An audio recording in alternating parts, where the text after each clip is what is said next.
चलो गाइस, अभी देखते हैं some numericals on the concept which we seen earlier. Okay, तो हमने अभी क्या पढ़ा था? Joule's law of heating. क्या होता है Joule's law of heating? Joule's law of heating के लिए फॉर्मूला होता है आपके पास H is equal to I square into R into T, right? And one more formula is there which is nothing but V square into T by R, right? और एक formula क्या होता है बेटा? V square into T divided by R। ये एक formula होता है आपका जूल्स लॉ ऑफ हीटिंग के लिए। तो अभी क्वेश्चन सॉल्व करते हैं क्योंकि ये 10th के पर्सपेक्टिव से इंपॉर्टेंट है। ओके, हर एक स्टूडेंट को ना अगर कुछ हार्ड जाता है तो वो न्यूमेरिकल्स ही है साइंस में। तो चलो सॉल्व करते हैं। अ 6 meter long wire made from an alloy nichrome is stepped into a coil and given for producing heat. It has a resistance of 22 ohm. Okay, can we get more heat if the wire is cut into half of its original length and shaped into coil? For getting energy, the two ends of the wire are connected to the source of with the potential difference of 220 volt. तो सबसे पहले अपने पास क्या क्या है? Okay, तो I will erase this formula first. Okay, तो अभी मैं गिवन डेटा लिखता हूँ।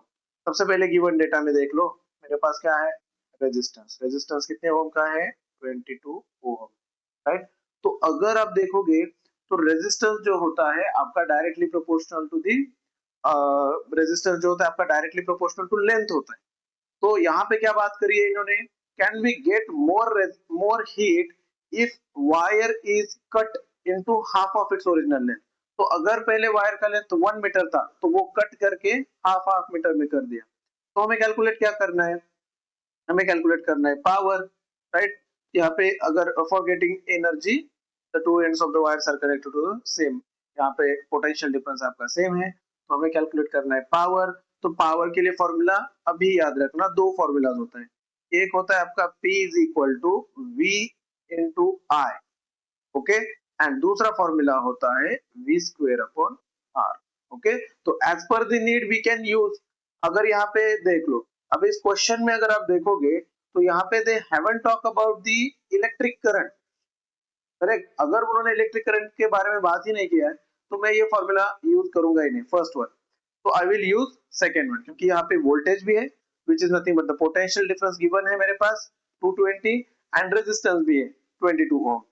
तो पहले मैं कैलकुलेट करता हूँ फॉर होल वायर, मतलब बिफोर कटिंग हमें यही तो कैलकुलेट करना है ना कि अगर वायर को कट करता हूँ तो कितना हीट और एनर्जी डिसिपेट करेगा, एंड अगर सॉरी एनर्जी जो है या फिर आप बोल सकते हो कि पावर कितना डिसिपेट करेगा, या फिर अगर मैं उसको कट करता हूँ तब तो कितना करेगा। तो मैं फॉर्मूला यूज करता हूँ for whole wire P is equal to V square by R। तो अपने पास पोटेंशियल डिफरेंस कितना है बेटा? 220 volt, so 220 square divided by resistance is 22। तो यहाँ पे क्या होगा? 220 स्क्वायर है तो मैं ऐसे भी लिख सकता हूँ 220 मल्टीप्लाई बाय 220 डिवाइडेड बाय ये 22। तो 22 वन 22, ये 0। तो पावर कितनी बनेगी यहाँ पे? 2200 वैट, राइट? अगर मैं वायर को कट नहीं करूंगा तो यहाँ पे इतनी भी एनर्जी बनेगी, पावर बनेगी, सॉरी। अगर मैं वायर को कट करता हूँ, ओके, अगर वायर को कट करता हूँ तो ऑब्वियसली जो रेजिस्टेंस मेरा 22 ओम था फॉर होल वायर, तो ये रेजिस्टेंस भी क्या होगा? हाफ होगा, एंड हाफ रेजिस्टेंस मतलब कितना होगा? 11 ओम। तो फॉर्मूला अपना सेम रहेगा बेटा, P is equal to V square by R। तो व्हाट इज V? वोल्टेज तो चेंज नहीं होगा, वायर को कट भी करोगे तो सोर्स तो अपने पास सेम है। रेजिस्टेंस कितना बनेगा अभी? 11, एंड अगर 220 स्क्वायर डिवाइडेड बाय 11 आप कैलकुलेट करोगे तो ये बनेगा आपका 4400 वैट्स। तो क्या है बेटा यहाँ पे डिफरेंस आपको क्या समझ में आता है? अगर वायर को कट नहीं करोगे तो 1200 वैट है, 2200 वैट है, एंड अगर वायर को कट करेंगे तो 4400 वैट है।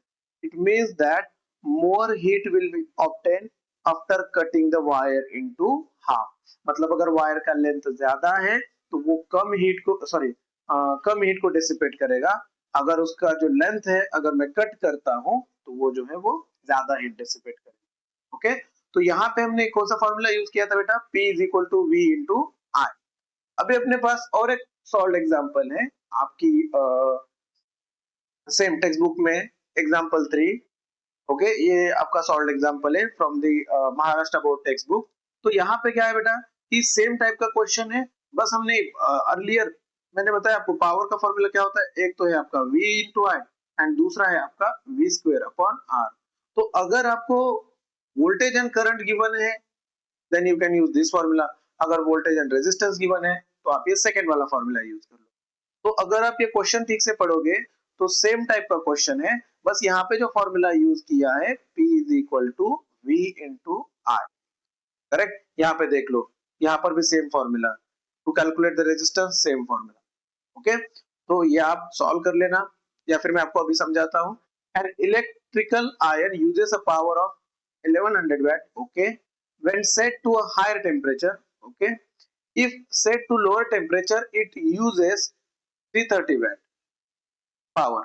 Find out the electric current and the respective resistance for the two setting. The ion is connected to a potential difference of 220 volt. तो सबसे इंपॉर्टेंट बात यहाँ पे ये है बेटा कि आपका जो वोल्टेज सोर्स होता है that will be cost, right. Voltage source कितना है आपके पास, यहाँ पे अगर आप देखोगे तो वोल्टेज सोर्स इज 220 वोल्ट जो आपके घर में यूज होता है, करेक्ट। नाउ पावर, पावर कितना है यहाँ पे 1100 वैट, जब मैं कितने टेम्परेचर पे रखता हूँ इसे, हायर टेम्परेचर पे, राइट। एंड आपका पावर जो है P इज इक्वल टू कितना वो गेन करता है 330 वैट, अगर ये मैं 300 कितने टेम्परेचर पे, लो टेम्परेचर पे, अगर मैं टेम्परेचर जो आयन का है वो लोअर सेट करता हूँ, obviously depending upon the speed also. अगर आप फैन के रेगुलेटर का स्पीड भी सॉरी फैन का स्पीड इंक्रीज करोगे तो वहां पे पावर ज्यादा कंज्यूम होगा, अगर फैन का स्पीड डिक्रीज करोगे तो पावर कम कंज्यूम होगा। तो सेम यहाँ पे है कि अगर आयन को आप हायर टेम्परेचर पे सेट करते हो तो ज्यादा पावर कंज्यूम करेगा, अगर लोअर टेम्परेचर पे सेट करते हो तो कम पावर कंज्यूम करेगा। तो बस मेरे पास फॉर्मूला तो है P is equal to V into I. तो मुझे कैलकुलेट क्या करना है बेटा, सबसे पहले कैलकुलेट हाँ find out the electric current and respective resistance. तो मेरे पास एक तो फॉर्मूला है P is equal to V into I, यहाँ से मैं I is equal to P upon V के with the help of this one I can calculate the I। And अगर मेरे पास I है तो मैं रेजिस्टेंस कैसे कैलकुलेट कर सकता हूँ, with the help of Ohm's law. And Ohm's law क्या कहता है बेटा, ओम्स लॉ है आपका V is equal to I into R। तो अगर मुझे रेजिस्टेंस कैलकुलेट करना है तो V डिवाइडेड बाय I। तो सेम फॉर्मूला देख लो, I1 कैसे कैलकुलेट किया है, P upon V, right. I1 मतलब क्या है आपका, अगर ये हायर टेम्परेचर पे सेट है, I2 मतलब जब ये लोअर टेम्परेचर पे सेट, एंड ये है आपका resistance R1 and resistance R2 with the help of Ohm's law. तो ये दोनों आपके सॉल्व एग्जांपल हैं, ये आपका होमवर्क है बेटा, आप ट्राई कर लेना घर पे। Okay you can take a snapshot of it right now, and अगर आपको कुछ डाउट है तो let me know in the comments. Thank you.